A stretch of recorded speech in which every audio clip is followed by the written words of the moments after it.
Hello everyone, this is Humam and today I have with me Patrick. Hi, Homam. Yeah. Nice to be here. Thank you very much. Thank you very much for coming. Yeah. So how was your holiday? Good so far. Yeah. Okay, I'm okay. still a bit in holiday mood, but now very motivated to start this startup zone talk. Yeah, so this is the episode 1. I did one before. I mentioned that you are coming. I think you saw it, right? I saw it. It's Yeah. really amazing. I was impressed, and it was a quite good teaser. Yeah. So let's see what Thank you. we can provide here. Yeah. Yeah. Yes. So maybe let's start. Okay, I will talk about one topic, maybe aside from tech and the startups and entrepreneurship. I know today they are going to implement the smoking ban in all eateries and restaurants. So what I understand, starting from 1st of January 2019, they are going to implement the first phase in the ban. So I'm really surprised. Yeah. Surprised to hear that. Did you know? No, I didn't know about this, so Okay. it comes really to a big surprise to me. Yeah, it's like all of a sudden, I would say. Well, I saw it on Facebook from some local newspapers, so they were talking about it. I read some comments, like some people, I think most people are happy about it. Some people, like, they're not so happy. I think the smokers not so happy. Are you a smoker? I'm not. No, I never smoked, but I can understand. There's always two sides. On one side, if you're a smoker, you want to be free to smoke wherever you want. Yeah. On the other side, as a non-smoker, we experienced that a few years ago in Europe also, where smoking in public places, restaurants was banned, and I remember it's really a big relief because suddenly your clothes don't smell like smoke when you go home or you go back to work. It's really a big change, so I appreciated that. But and I of think course, it helped, like, pregnant ladies or the children, because they are more vulnerable and it affects their health in I personally think so, but it depends, like what is really the level of exposure, right? Okay. If someone's smoking in the other room where it's not really harmful to me, it's more like for convenience, I think. Okay. In this new law, they're going to fine the one who caught smoking up to 10,000 ringgit or 2 years of jail, which is, I think, it's a tough. It's a tough punishment. It's really a tough punishment. It looks like they're really serious about. Yeah, and for the smoking. restaurant, 2,500 ringgit, up to 2,500 ringgit. It's really a lot. Yeah. You showed me before that, like, also vaping and shisha true. will be banned, but Yeah, only if it contains nicotine. Yes, that would be interesting to see how they They're going to check how to check that. Yeah. So this is like, I thought it's an interesting thing, so people will know that starting from today you should not smoke in restaurants or in any eatery place. Okay, so I think we move more to the tech news. To the tech news, we have a couple of topics. We had a look at it, and the first one we came up is the 5G rollout in the US might be banned by Trump for the Chinese companies Huawei and CTE. Yeah. And I understand Trump is going to sign what they call it an executive order, which does not need the Congress agreement or Congress vote, because according to the US, how if the president has the power to sign this executive order, and then it will be implemented. Wow. So it's his decision. Everybody should follow it. You have to follow it. So what do you think? Is this part of the trade war between China and US, or what is it about? Might be. I mean, there's might be several reasons. Obviously, it gives Trump always like something in his hands to negotiate later, something happening. But it can also be like some payback maybe, you know, or local companies like US companies just like putting pressure on the government or on Trump to help them out. to help themselves, right? But in the end it comes back to the trade war, of course, which we have seen in other industries already. Now it comes to the I think before they did on the steel and aluminum, they implement some tariffs. Yeah, correct. And I think China banned iPhone. I think there was something like that. They banned one model of iPhone. I think. Really? Yeah. I don't know. I remember Cisco was banned a couple of years ago. Okay. After they figured out there was some backdoor, like some security thing, then there was a certain time where China banned or didn't allow Cisco devices to come in. And I think, if I'm not mistaken, Australia banned Huawei. Yeah, also and for the 5G also. Yeah, to right? make it clear, they are banning the mobile operator equipment, the towers, not the devices, not not for consumer. It's more for the network mobile, itself. The network. Okay, that's interesting. Well, it will be interesting to see and follow this topic now over the next few weeks and months. Interesting to see is like. That the 5G rollout is ongoing there already. But here in Malaysia, I know there's a pilot ongoing in Putrajaya and Cyberjaya. I think started in November. It's like a 1-year pilot they are doing. So I think we can expect 5G to see. Maybe not end of the year, but maybe 2020 starting. Yeah, that would be quite interesting. I think that's very exciting. Yeah, it will be for Malaysia. Okay, let's go to the other news. So Grab also this week on the news, the Grab was ordered to pay $208,000 to a Vietnamese taxi operator, taxi firm called Vinasun. So. I don't know. They said this is due to unfair business practice by Grab. That's interesting. I mean, what should be unfair? I mean, when we look at the taxi business, this is like a business going on for so long. And what is the innovation that came from taxis really in the last years? Nothing, right? It's the same business model. Being done, and when Uber and Grab came, they just I think they saw a big opportunity. They saw a bad service, they saw bad attitude, they saw opportunity, so they grab it. And I think people made fun of them in the beginning, like, who will trust to ride with a stranger?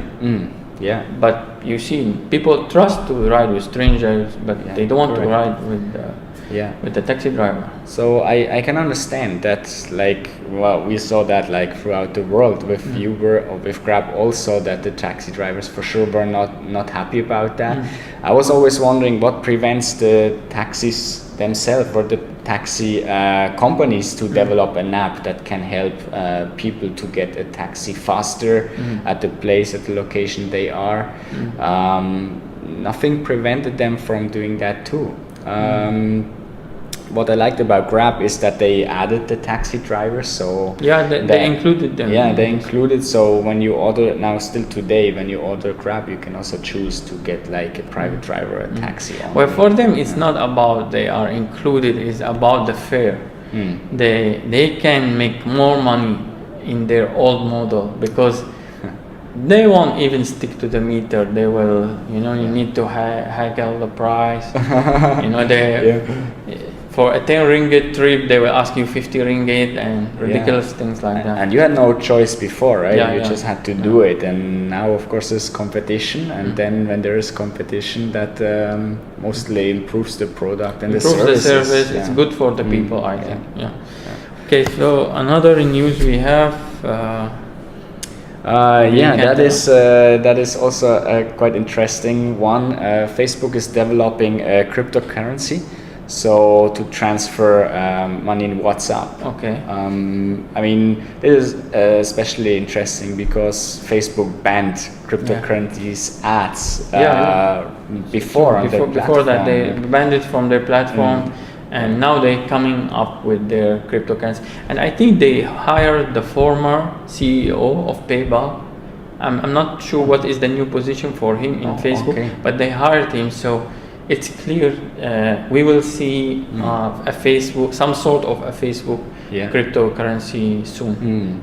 That's okay. I mean, so I think Facebook want to not be a social media. I think it's very obvious they're going to VR, they're going to messaging, to business. Also, they have the job on Facebook.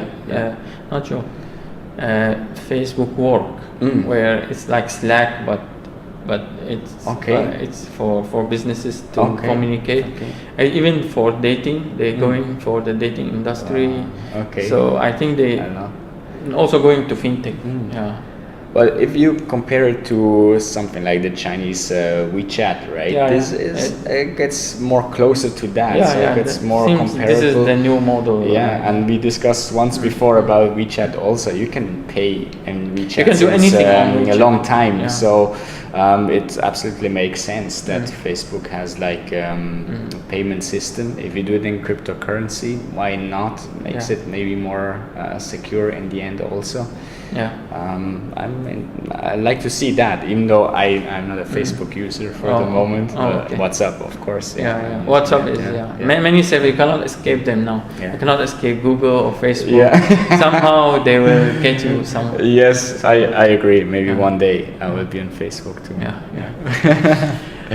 Okay. Also, guys, before I forget, don't forget to subscribe to our channel on YouTube, on Facebook, on LinkedIn. So follow us on all these platforms so you can always know about our new episode, and hopefully you like the content we have. Okay, so moving to the other news now. Shopee is, according to some reports, it is the biggest e-commerce platform in Southeast Asia. And I don't know, I was surprised when I saw this headline. Same to me. I mean, Shopee, we saw mostly like the ads, which I personally thought were a bit annoying to see them. So I was also surprised that they I thought Lazada so fast, right? I mean, Lazada is like everyone knows is using it, so they overtook Lazada so fast. And it's surprising, because for me, I use like Lazada 90%, Shopee 10%, like at that ratio. Like only I look first Lazada. If I can't find Lazada, I look for other option. And there also an interesting thing. They pass Lazada. They are bigger than Lazada, and another company called Tokopedia. This Tokopedia is from Indonesia, and they actually just secure a 1.1 billion US dollar funding round, and they're going to focus on Indonesia. So it seems this guy's plan is to take Indonesia market, which is which is big already. Which is big in itself. So I think we will see a lot of competition between these three guys. Well, interesting to follow this topic also and see like the interesting to see what the consumer in the end can benefit from it, right? What is the services that can be added or improved to end customers? And at the end, I think Lazada owned now, or big part of it, I'm not 100% sure, owned by Alibaba Group. And also I think the Tokopedia, the new investment, I think big part of it was also by Alibaba. Alibaba, they have the Alibaba, they have AliExpress, and now they have Lazada, and they have many platforms. I think also they are fighting hard in Southeast Asia market. So I think Patrick, today you wanted to talk about the 2019 trends. So after we finish the news, so what do you have to Yeah, tell us about the new trends for for this year now? I think it was interesting to see, like, we're starting the first talk, the first episode, and then we discussed like which topic should we do before we start with like interviews or roundtables. Yeah. And then, well, what is better to start with the tech trends for this year? Yeah. And I mean, when you look in the news and the trends, you'll see the top 5, top 10, top 20, whatever. You always see the same topics. In terms of technology, you have AI, artificial intelligence, you have IoT, you have the blockchain, of course, VR, AR, 5G pops always up. What else? 3D printing, for example, and then also like IR 4.0 always comes up, which is not a technology but maybe an accumulation of it. And I feel like, wow, this is like, how can we really figure out what it's going to push? And I came across a very interesting report from CB Insights, which we can also post the link so everyone can download. I'll put the link below so you guys can go through it. That's cool. I think this report is quite cool and really worth the time to go through it, because they focus more on real use cases in these topics. And so, well, we discussed before, I think our main focus or ideas, what will really set the trends, are IoT on our VR. Then I know VR is really you're really strong in that area. Yeah, I don't know, but I'm interested in VR because before many people and even me like think VR means computer games.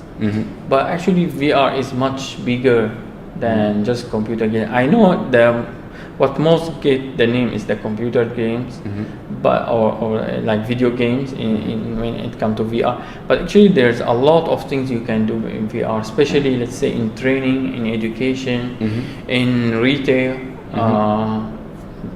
There is a lot of things. Like for example, I will give you let's say when it comes to racism, or when it comes to living an experience of somebody else.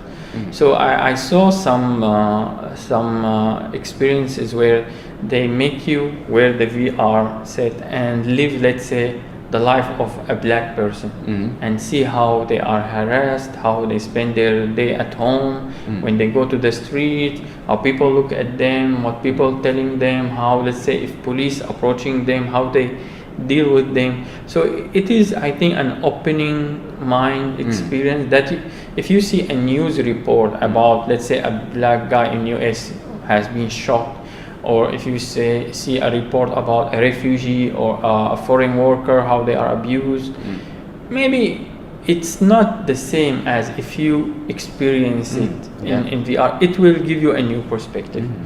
Another example, I saw there's Van Gogh art. So they have redid the Starry Nights and the bedroom art masterpieces in VR. So you can wear the VR set and, let's say, go through the Starry Nights and see the town, fly above the town, see the church, see this famous sky, Van Gogh. You can relive how Van Gogh saw the world.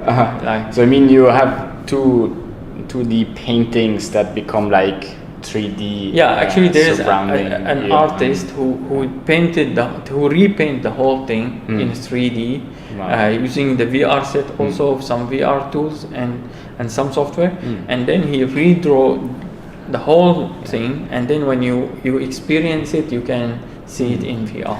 This still goes into entertainment, right? So you talk about the gaming, then this museum or arts, right? This entertainment. Also training, like you can see the factory, for example, a factory floor and with the machines, and how can you operate this machine, or how can you maintain this machine. There's a lot of applications. That was very interesting. I saw this also, right? So it tells you which tool to take and where to go and what to do. I think this cut a lot of the training time. It also help people. Let's say when you don't have the expert on site, you can use these tools. You can communicate with the expert through the internet or other ways, and have the expert train the stuff on this, let's say, new machines or the factory floor. So like next generation education or training, which can be very helpful. Yeah, I think so. And you mentioned to me something about VR and retail. What? Yeah, retail is also quite interesting. That points out in the report. Walmart is using that just to push their e-commerce. So basically, you will go virtually shopping, so you can still walk in the shop, but you stay at home, and then you have your glasses on, and then you go into the shop and you pick the stuff that you need, and then you just go to the cashier, pay, and of course then it will be delivered to your home. So gives a different experience, I think, in shopping than just like if you go on your notebook, right, and then you pick the product. So that can be quite interesting. I think people might really like that. I have a few things I want to mention. I just remember now. When it comes to retail, I think the VR or AI is going to play a big role later in our decision making when we buy things, and also on the way how we experience them.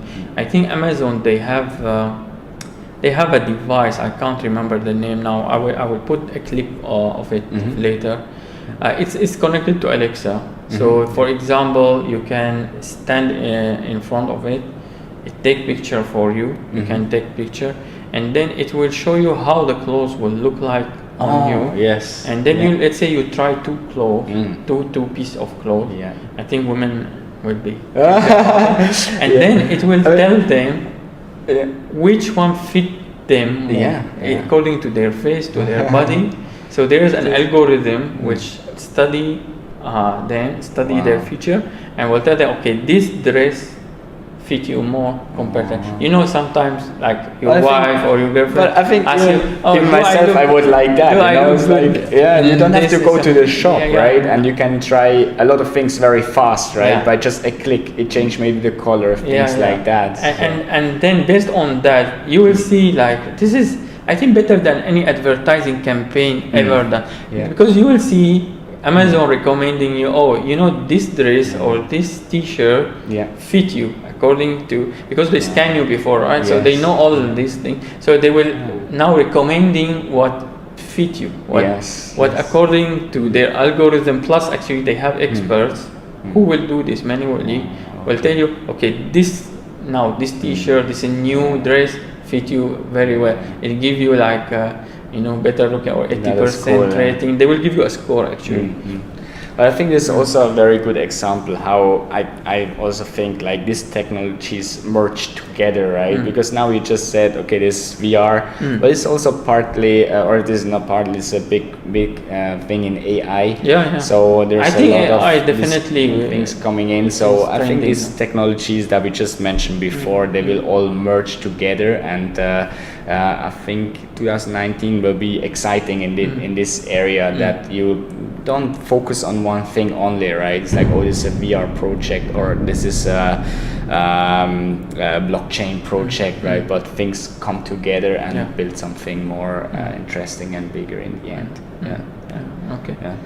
I think for IoT, that's the other tech trend that we see will be very interesting in 2019. It's a little bit the same. IoT in the end, it's sensors, right? It creates a lot of data. In what sectors you think IoT? Because IoT it can have a lot of applications, right? And this is very impressive because basically it's really unlimited. You can see IoT devices or sensors like in every industry.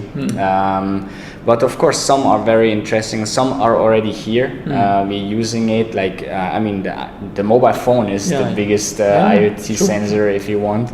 But also wearables like Fitbit, and that is something I see maybe this year coming or pushing hard. Like the support for senior citizens. Okay. How to help them, right, get maybe a better life, or like how can they be better supported when they are maybe at home, home alone.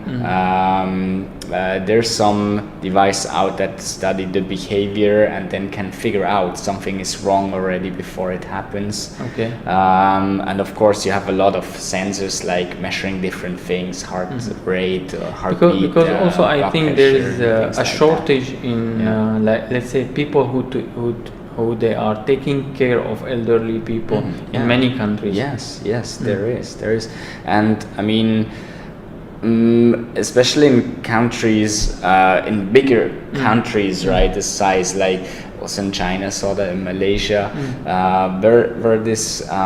where people move into cities, or the younger people move into cities for jobs and work there, and the parents, but the parents still in countryside, right, and live there, and you cannot visit them too often, but then you still want to see everything is okay. I think it's very, very helpful in these cases. So it helps basically get a better life for everyone. And also for the younger generations that we discussed before, it's always a question how much data or information you want to share about yourself, but of course it can be helpful in healthcare. If you have wearables and devices on you that predict something is wrong with you, like just a simple cold, or maybe something worse than that, and then it can just recommend that you look for a doctor, or even can recommend medication. I think that can really improve life a lot. Okay. So I think we will see this year.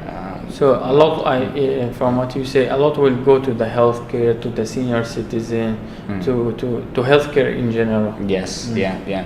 In healthcare, this is for sure one big topic, and then industrial IoT. When we talk about again retail, logistics, warehouse management, in Malaysia, agriculture can be a very, very interesting topic. I've seen some very impressive, amazing use cases when it comes to agriculture.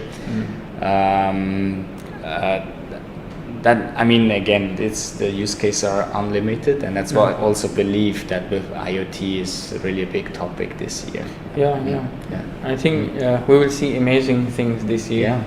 And I hope like this technology is going to help us, because sometimes there are some negative how to say side to technology, but I think with this negative side, it's always an opportunity for us to improve, to do something, to improve and do something better. I agree. And again, we both know we should embrace these new technologies. AI above all is very important. And you just mentioned before education. I mean, people are already worried because of Industry 4.0, jobs will be lost. Actually, this is what I was trying to say. Because of the negative side, like, you see what happened to the taxi drivers. So now I think we will see, because of technology disruption, we will see a lot of sectors will be disrupted one by one.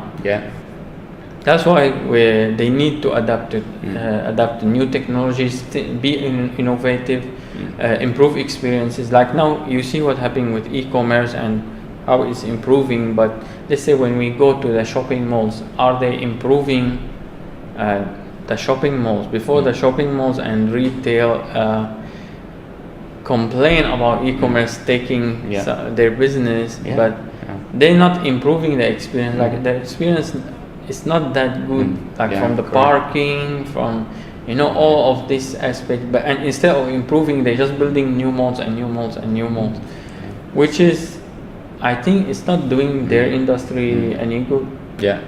I agree with that, and I'm excited to continue these talks throughout the next weeks and months. I think we have a couple of topics that we can discuss, and we also try to invite some See, people, some experts in these yeah, dedicated topics that to can maybe enlighten us or Yeah, give us their absolutely.